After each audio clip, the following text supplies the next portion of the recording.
Hello po sa lahat ng aking mga kaindayan dyan. Ayan, dahil undas ngayon, syempre kailangan namin dalawin si Ate Marisa may babag cemetery. Kasama ko yung dalawang bagets. Ayan, si Ate Sophie, tsaka eto yung isa. Oh. Ito yung isa.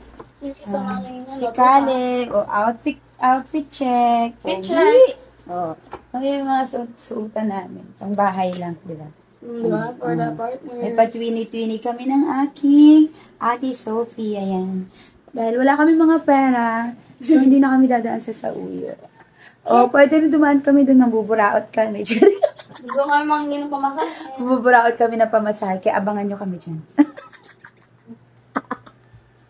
Oh my gosh. Tara. Let's go. So, yun na. Let's go Gusto na. ni Caleb to guys. Where are you going? Let's go. Let's go. Ayan. Is Ate. Ay, gusto niya si Ate Sophie pag Kapag naka-eyeglass. naka-eyeglass. Ayan. So, ito na. Alis na kami. Bye-bye. Bye. Bye-bye. Again. Shish. Like that. She. So, magiging vlogger ka din pag kiss mama. Chicks. Ano ba yung chicks si Caleb?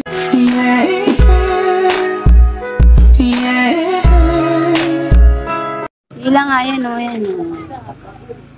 Pila, papasok sa sementeryo.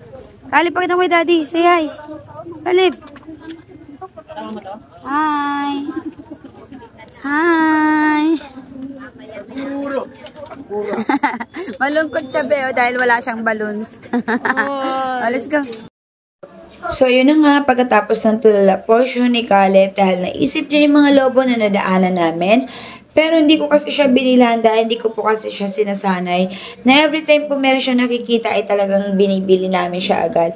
Lagi namin sinasabi sa kanya na kapag meron na kaming budget, tsaka namin siya bibilhan. Pero alam niyo po ba, kapag tuwing undas po talaga ay ang dami nagtitinda ng mga murang paninda at talaga naman nakakatuksong bumili.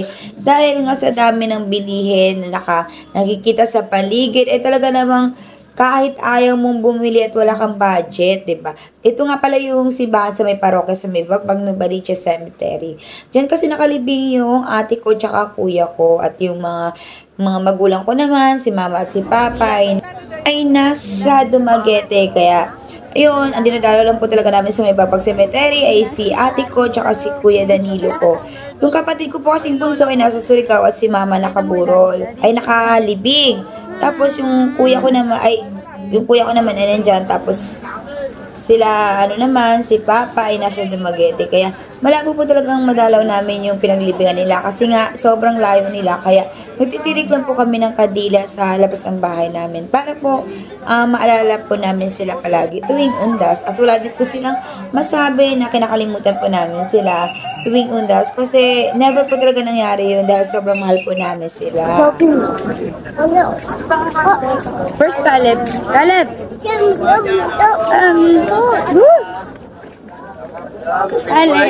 2.30. Caleb! Oh, ayan o, ganyan. Kapag talaga sila yung papa. Yeah, dito ka, Pim. May pa-Jollibee. Daddy, si Sophie, Daddy, naiiwa. Kasi binibidyo niya yung mga Jollibee. Sa Jollibee. Daddy sa Jollibee. Sabi ko kapag nagbenta kayo ng native po, hindi ko bibili ako. Punta kayo dito. Diyan pa daw siya bibili sa may sa Brand. North Cemetery nyo.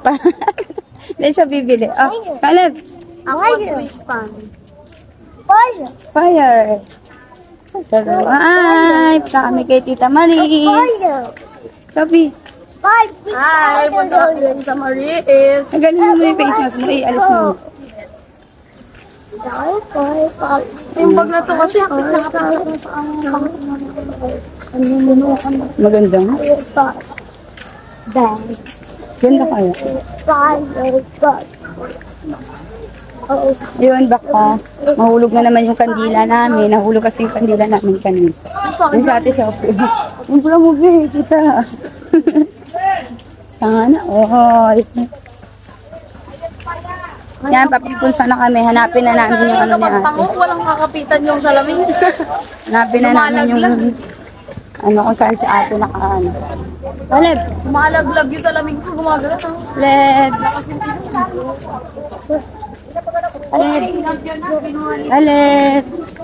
Punta na kami kay Tita Maris. Be. Mukhang tubig ka ng tubig. Be. Hindi na ang pag-inom dahil pag nakinuman na yun. Na. Meron stainless na lamang. Daanan natin yung si anak ni mother. So ito na nga mga kinday ko, papasok na nga kami sa may C15 kung saan si ate nakalibing. Ayan, kasi dito nga po pala meron talagang mga number kung anong taon nakalibing. Kaya kapag natatandaan nyo ito ay kahit hindi na kayo magtanong sa mga nagbabantay, talagang mapupuntahan ninyo kung saan nakalibing ang inyong mga mahal sa buhay. So sa pagkakataon nyo ito ay sobrang aga namin, kaya ayan, kami yung nauna at wala pa po talagang mga tao doon sa malapit sa pinaglibigan ng ate ko. Kaya ayun nga, kami ngayon ang unang dumalaw kay ate at talagang marami na nga din mga damo. Kaya nilinis ko po talaga muna. Kasi nga syempre sayang naman ang ganda-ganda ng ate ko. Tapos yung yung puntod niya ay madumi, tapos hindi maayos. Kaya talagang nilinis ko pa siya, pinunasan ko ng wipes at diyan nga kasi hindi pa alam ni Ate Sofia na meron siyang wipes. Kaya yung face mask niya yung ginamit namin. Kasi nga grabe, sobrang alikabok po talaga. Ang dumi. Tapos may mga damo-damo pa siya. Ang itim nung Kaya sabi ko sa kanya, linisin namin. Kasi last year kasi hindi ako nakadalaw kay ate. Kaya talagang nalulungkot ako dahil ang dumi-dumi nung niya. Pero sabi naman nila, hindi nga kasi agad nakadalaw. Kasi nga, syempre busy din yung mga tao. Ayan. Sobrang na-miss ko talaga yung ate ko. Kasi alam niyo ba, sobrang close namin. Para ko na nga siyang mama na lahat ng mga nangyayari sa buhay ko ay talagang alam na alam niya at never po talaga siya pumapayag na talagang inaapi ako ng mga tao. Talagang alam mo yun, pag nasasaktan ako ay talagang pinaglalaban niya ako. Hello, ayan. Dito na nga kami sa may puntod ni Ate Marisa. Ayan. Ayan na siya. Hindi na kami bumili ng bulaklak kasi kukuhanin lang din naman yun pag alis namin. Yun, nakakaiyak. Nakakamiss, sobra. Nakakamiss kasi syempre, grabe yung close namin, diba? O, diba? Kita ka na. Yan. Fire. Hindi nga kami nakadala ng panlinis, kaya pinunasan na lang namin yung puntod niya kasi nga, medyo madumi na rin yung tiles. Ay, gamit yung mask ni Sofia. Buti na lang nakamas siya, kaya kinuha ko yung mask niya. Yan. Nakakaiyak. Last year hindi ako nakadalaw dito sa kanya. Nagtirik lang ako ng kandila. Inano namin. Kasi nga hindi ako nakapunta. Ang ganda-ganda. Ang ganda-ganda pa rin ng niya. Tiles nung niya. Kasing ganda niya. Ayan. Kasing ganda niya. Kasing ganda ng ate ko yung niya. Ang linis pa rin sa may pangalan niya. Yan. Sama ko si Sofia, tsaka si Caleb. Bali, 3 lang kami pala dumalaw kay ate ngayon. Dadaan na lang kami mamaya pag uwi namin sa may Sauyo. Ayan. Ay, Ate Sophie. Anong pakaramdam? Dalaw mo na naman ulit si Tita Maris. Laki na ni Sophie, ate, Laki-laking maganda. Kasi ito naman ate, yung Caleb namin. Yan si Caleb ate. Di mo na siya inabutan. Sana buhay ka pa. Para kasama ka namin. Ayan. Well, ayoko umiyak, Jer. Namumula siya. Tumito. Love you, I love you ate. Sobrang love na love kita. At ito na nga, tapos na namin dinalaw si ate. Ayan, palabas na lang kami ng sementeryo. Kaya binidyo ko yung mga dinadaanan namin. Kasi alam nyo ba, hindi katulad noon na sobrang sikip talaga. Ngayon kasi maluwag na. Pero sa bagay kasi sobrang aga namin pumunta na Ate Sofia. Kasi sabi ko para maiwasan yung pagdagsa ng maraming tao. Ayan. Sabi ko sa kanya habang palabas kami, video ko na yung mga entry dito sa loob at pauwi na nga kami. Ayan. Caleb. Alam ka dito ba naman nakakating yung scramble and cake sila sa'yo, ano? Ayun, may ikutin. Bye-bye. Oreo ba yun? Oo, tama tayo. Kanila yung sa'yo. Kaya nga, tsaka wala namang ibang nagaganon. Sa kanila lang yung ano. Meron din silang bagdag. Ayan na. Wala masyadong tao. Uwi na kami. Uwi na kami ni Sophie. Tao ng tao si Sophie. Sama. Oh my God. Nadaan kami saglit sa may sauyo. Kasi makabubungaot kami. Mababarakot kami ng pamasahe. Karma. Kita niyo yun, nakarma siya. Ikat mo yun.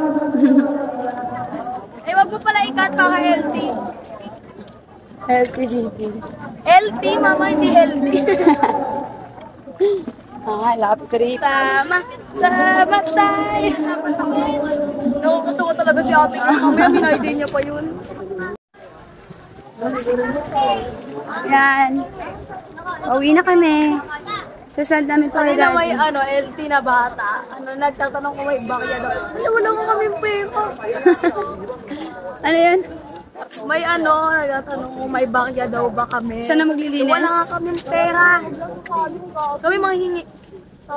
Wala nga kami pamasahe. Naglolo ko Wala kami. na pera. Bye-bye.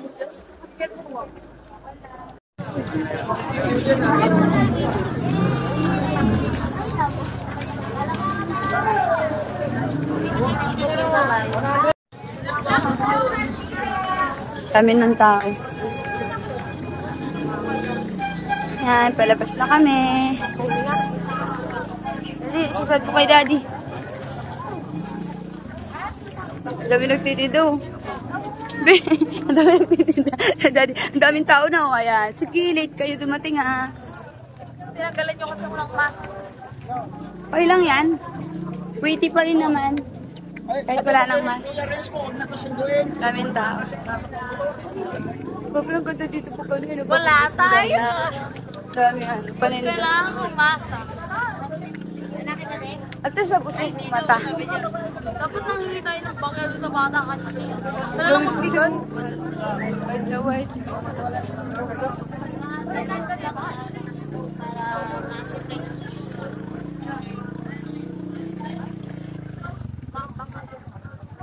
Ito yung nakakatawa pag parang piyesta ng mga paninda.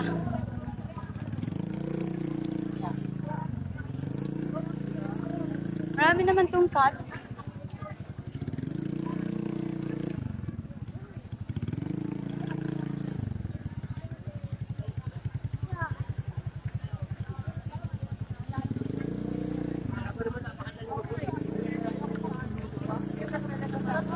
Lumalaki yung